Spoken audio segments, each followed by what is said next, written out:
Hey there, my name is Mike Parejo, and today we're going to be talking about how to live a life that is better than normal by being part of a supportive community. Now, I've lived here in Washington several years now, and I love it here. I absolutely love it.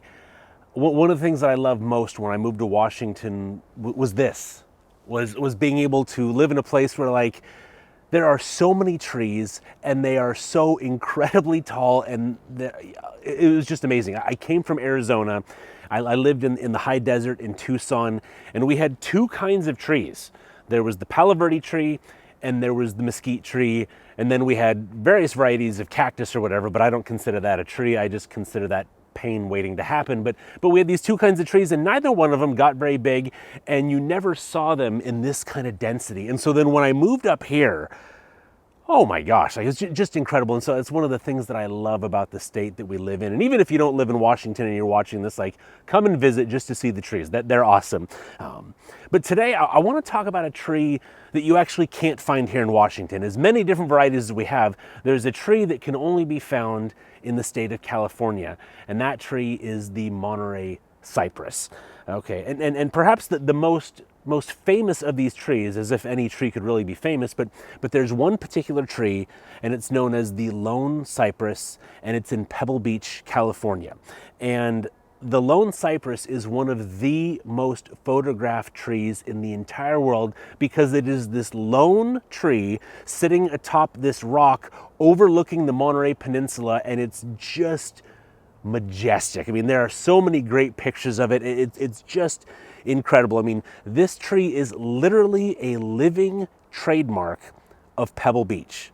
And this tree is over 250 years old. It's about 25 feet high. And again, it's sitting on top of this rock that is constantly bombarded by storms, but it stands alone at the top here. And it is this picture of beauty and strength and resilience. Now, we are in the middle of a series called Better Than Normal, and God's intention for us was never to live a normal life. God has much greater things in store for us, so many great things that He wants for us, but it requires that we live life His way. But in our world, it's very normal to live a lone cypress type of way, and that is to have the attitude of, you know what? Whatever comes my way, whatever storms come my way today, I can handle it. I can stand strong on my own. I don't necessarily need the help of others. I think I can make it through this. And that's the attitude of so many of us in the world today. But God wants something so much more for us than if we're just living by this lone cypress mindset. And so if you have your Bibles today or the Bible app on your phone, I'd like you to turn to John chapter 15. We're going to be there in a couple of minutes. And the passage that we're looking at, it's part of a much greater passage that covers about 5 chapters of the book of John. And it's this section where Jesus is speaking to His disciples. It's the last night prior to Him being arrested and put on trial and eventually executed by crucifixion. And in this passage, over these 5 chapters, He is preparing His disciples for what life is going to be like after He's gone. And so He's trying to get them ready. And as we're about to read, part of those preparations have to do with really life in community and what it means to seek the best for others, to put others' needs ahead of our own, instead of just kind of looking out for number one, that lone cypress mindset. And so we're going to be in John chapter 15, and I'm going to pick it up in verse 9. As the Father has loved me, so have I loved you. Now remain in my love. If you keep my commands, you will remain in my love, just as I have kept my Father's commands and remain in His love. I have told you this so that my joy may be in you and that your joy may be complete. My command is this: love each other as I have loved you. Greater love has no one than this, to lay down one's life for one's friends. You are my friends if you do what I command. I no longer call you servants, because a servant does not know his master's business. Instead, I have called you friends. For everything that I learned from my Father, I have made known to you. You did not choose me, but I chose you and appointed you so that you might go and bear fruit, fruit that will last. And so that whatever you ask in my name, the Father will give you. This is my command. Love each other. There is so much in this passage right here that I simply do not have time to go into based on what we want to talk about today. I can't break this down verse by verse, but this passage, John 15, is such a theologically rich passage that I'd love to have a discussion with you sometime one-on-one. You can email me if you want. I'd love to send you, I wrote papers on this when I was in seminary, but we don't have time to get into all that. As I was reading this passage for this particular sermon, there's one word that just really jumped out at me because it's repeated a lot, and that's the word command. Now, a lot of times we don't like that word, the idea of being told what to be commanded, like that feels very negative, very toxic. But in this passage, which is 8 verses long, the word command comes up 5 times. And 80% of the time that it comes up, Jesus is saying something to the effect of my commands. Now, upon initial reading, you may think something like, wow, Jesus is really on some kind of a power trip, always talking about my command this and my command that, but it's quite the opposite. Quite the opposite. I mean, Jesus' commands, if you read it here, they're really designed for our benefit. If we follow his commands, we are the ones that are really going to benefit from it. Again, I want us to look again at a few of the things that he said in the passage, going back first to verse 11. I have told you this so that my joy may be in you and that your joy may be complete. Then down to verse 15. I no longer call you servants. I have called you friends. Down to verse 17. I chose you so that whatever you ask in my name, the Father will give you. Look at all the things that Jesus wants for us. We're called to obey his commands, yes, but as a result, look what we are receiving. And he says that I want you to experience pure joy. I want you to have the joy that I have. I want your joy to be complete. That's a great thing that Jesus wants for us. Jesus says, I'm not going to call you servants. You are going to be known as my friends. That's what Jesus wants for us. He wants us to be a friend. He wants us to know that, look, I've chosen you. I want God to bless you. As you make your requests, I want him to grant those things. These are not the words of a power-hungry dictator who is trying to force his minions to obey his every selfish demand. And sometimes we might think of God in this way, that he's just this mean God in the sky, do this and do that, and thou shalt not. And if that's kind of how we see God, it's going to make it really difficult to want to believe in him and much more difficult to want to actually follow him. I want you to understand that at Rainier View Christian Church, that's not the God that we believe in. It's Jesus. As we look at Jesus, we see who God really is. And so what we see here is that Jesus is calling his disciples to a different way of living. Again, I want us to look again at verse 10. If you keep my commands, you will remain in my love, just as I have kept my Father's commands and remain in his love. Okay, so I want to talk a minute about this idea of how Jesus says, I have kept my Father's commands and remained in his love. Because what he is saying there, this is a massive theological statement. Because if you think about it, if you think about the history of God's people looking throughout the Old Testament, nobody was able to keep all of God's commands. That's the whole reason that we needed Jesus, is that we're all subject to sin and we couldn't consistently keep his commands. And going all the way back to Adam and Eve, they had one command to follow. God issues this command, like, enjoy the Garden of Eden. There's one rule. Don't eat the fruit off that tree over there. One rule. They couldn't follow it. They didn't do it. As we kind of move on in the Old Testament, we move to the 10 Commandments, and thou shalt not kill, and thou shalt not commit adultery, and keep the Sabbath. And so then we're moving up. And by the time Jesus comes to earth, by the time he arrives, there are over 600 laws that God's people have been called to follow. And Jesus is the only one who was able to keep them all perfectly throughout his life. But when Jesus then says, again, going back, he says, if you keep my commands, he doesn't say, if you keep all of God's commands. He says, if you keep my commands. And he's not instructing his people. He's not instructing us today, you have to perfectly keep the 600 plus laws of the Old Testament like he did. Jesus did that. He fulfilled the law. He talks about that in Matthew chapter 5, how he didn't come to abolish the law, but to fulfill it. He came and did what we couldn't do.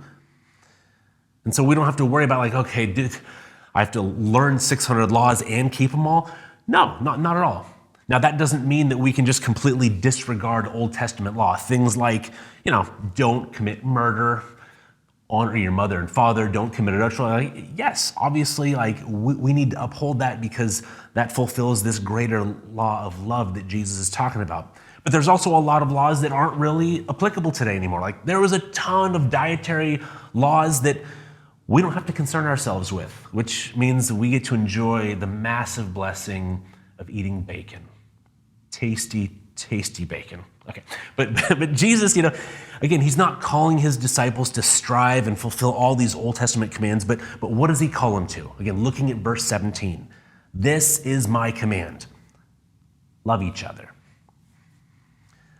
I want you to hear this. If you don't walk away with anything else today, watching this, I want you to walk away with this. And that's the idea that if we want our lives to be better than normal, we need relationships where we can support others while receiving the support that we need.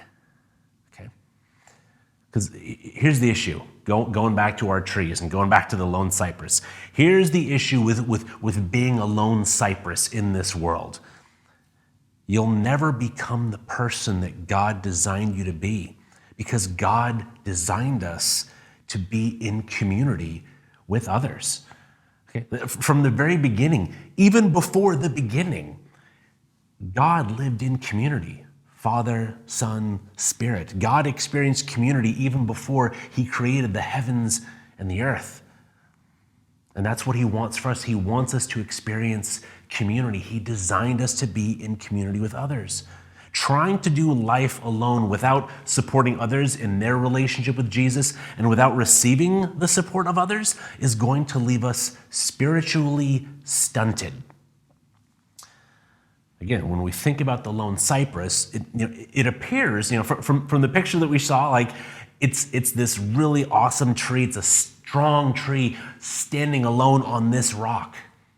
But the lone cypress is not a strong or a healthy tree. I mentioned that tree is over 250 years old. But did you know that for the last 65 years, it is being held up by cables? 65 years ago, people had to go in and support that tree and attach cables to the rock so that it wouldn't fall.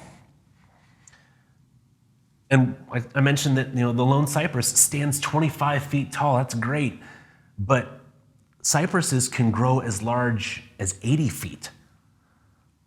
See, when we choose not to live out this command to love each other and to really live in community, we miss out on the health and the strength that come through living in community and that lifestyle of loving each other within the body of Christ.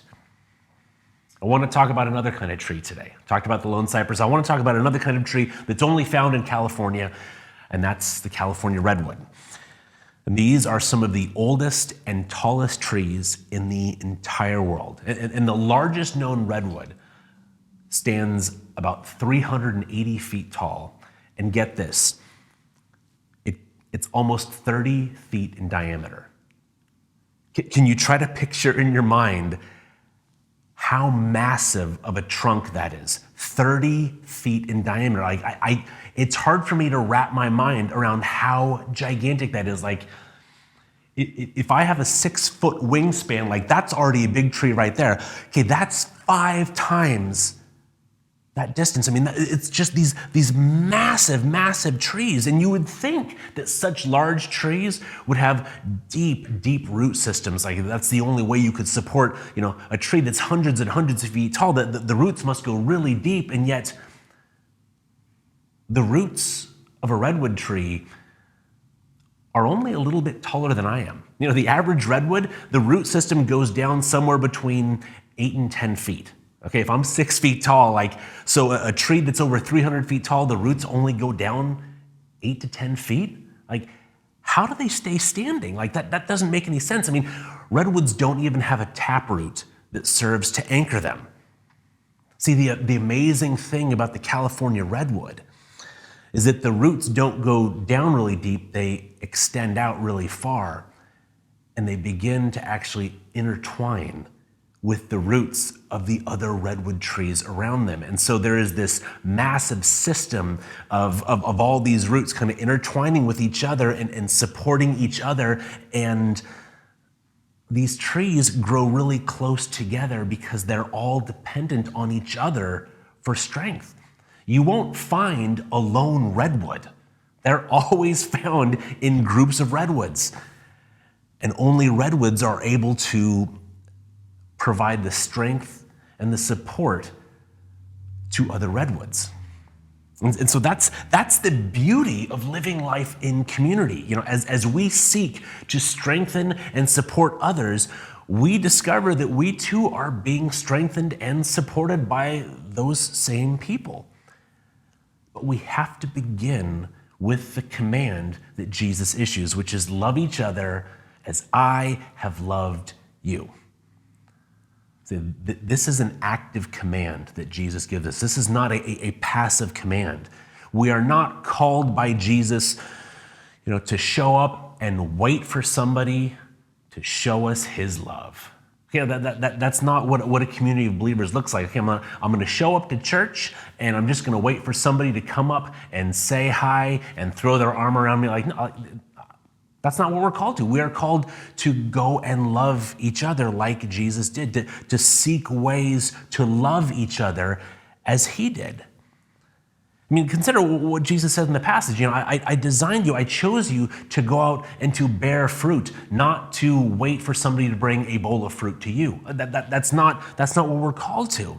To live a life in the love of God is to live a life that is active in showing God's love to one another.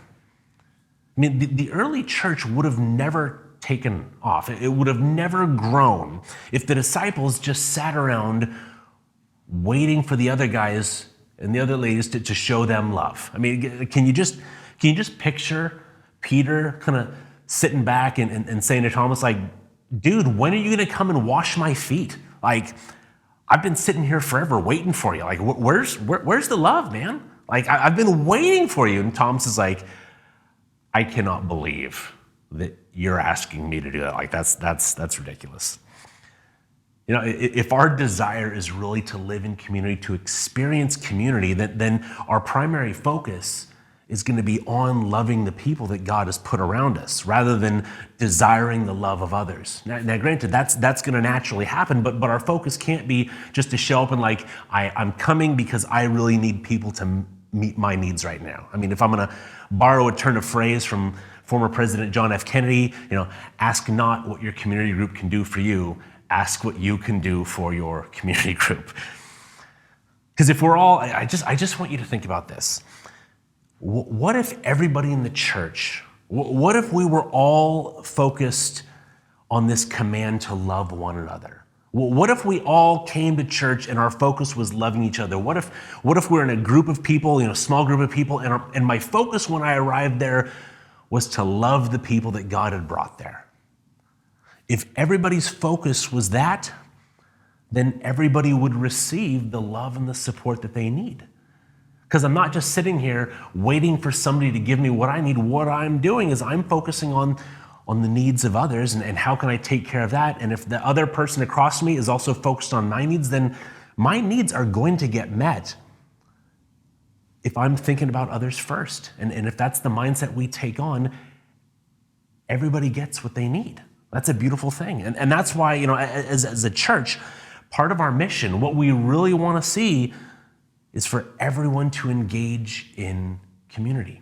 We want to see everybody part of a smaller group of people that are working to love and support each other. Because again, it's great to come to church. It's great to be part of a big church on a Sunday morning or whenever church meets or whatever. Like that's great. But we all need smaller communities so that we can love that group of people. Because there's no way, unless you're at a really small church of like 10 people, like you can't meet the needs of everybody. Like that's not how it's designed. So we want to encourage you to be part of a smaller group of people that you can focus on, being Jesus to and taking care of them and the desires that they would take care of your needs as well. And so as a church, we want to provide a lot of ways so that you can take steps to be in community with others. Something that we do several times a year, it's called Rooted. And this is something that we absolutely love because it's an opportunity to get into a smaller group of people, not just to study the Bible, but to have some spiritual experiences together, a prayer experience together, a serve experience together. And we offer it several times a year. And so if you want to check out when the next time Rooted is going to be offered, head to our website, rainierview.org/rooted, and you can check that out. I've been through it several times myself. Each time I go through it, there's something new that God speaks to me. And again, the relationships that develop and the ways that we begin to take care of each other, it's so powerful. Now, in addition to Rooted groups, we also have community groups that regularly meet in homes, sometimes in churches. If you want to get plugged into a community group, I want to help you do that. And so you can fill out the connection card and just check the box about joining a community group, and we're going to do everything that we can to help you find a group that's going to work for you, whether that's in person or even finding a group online. We want to help you get there. It's why we offer various classes throughout the year, classes like Financial Peace University and Grief Share, because again, we want to provide opportunities where you can get into smaller groups to talk about specific issues. And in doing that, you're all kind of in a similar place. And so we can talk about these things together. We can support each other together. I also realize that while that's the ideal that we want to see for everybody at RVCC, that may not be a realistic next step for you. Jumping into a 10-week commitment with a bunch of strangers, maybe it makes you want to crawl in a hole. Like, I don't think I can do that. Joining a community group, like, what if it doesn't work? Okay, maybe jumping into a group isn't something that you can do right now, something that you're not ready to. So what's the next step that you can take? Well, one of the things that you can do is maybe even online, maybe if you've got some other believers that maybe it's starting up a group online, maybe it's starting a Facebook group. And in that Facebook group, it's a place where everybody can share prayer requests. And so that, okay, I'm sharing prayer requests, other people are sharing them, and so we're gonna pray for each other, throughout the week. Or maybe it's a place like if you and your community group are all listening to our podcast separately, but then in the online group, it's a place to discuss it, and kind of this is something that stuck out to me. That's a way to experience community. Even if you're not getting together, that's something that you can do online to be able to be in that community.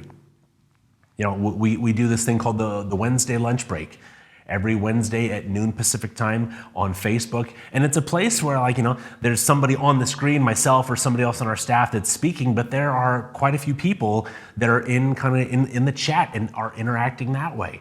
That's a small form of community that you can check out even this Wednesday if you want to on our Facebook page, Rainier View CC. Something that I was thinking about that I love, that if you've got the YouVersion app on your phone. So if you've got the YouVersion app, it's coming up right here, and you probably won't be able to see it all that well, but if you've got this downloaded on your phone, you can start one of the Bible reading plans, and you can actually invite friends to be part of the same Bible reading plan. Okay, and so this is something that even if you don't get together physically, you can be reading the same Bible passages together. You can leave notes that other people can read. That's a small form of community, a small step that you can take towards being able to love others the way that Jesus did. And for you, maybe it starts as simple as, who's one friend that I have that I can start texting, and in the text message I just ask, hey, how can I pray for you today? What's going on? What can I be praying for?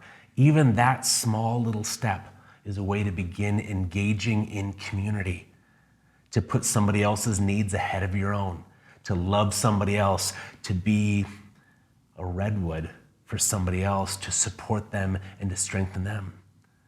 Take some kind of a step to engage in community, because again, you're not only to be strengthening somebody else, but you will begin to receive strength and support from that person. And that's what Jesus has designed us for.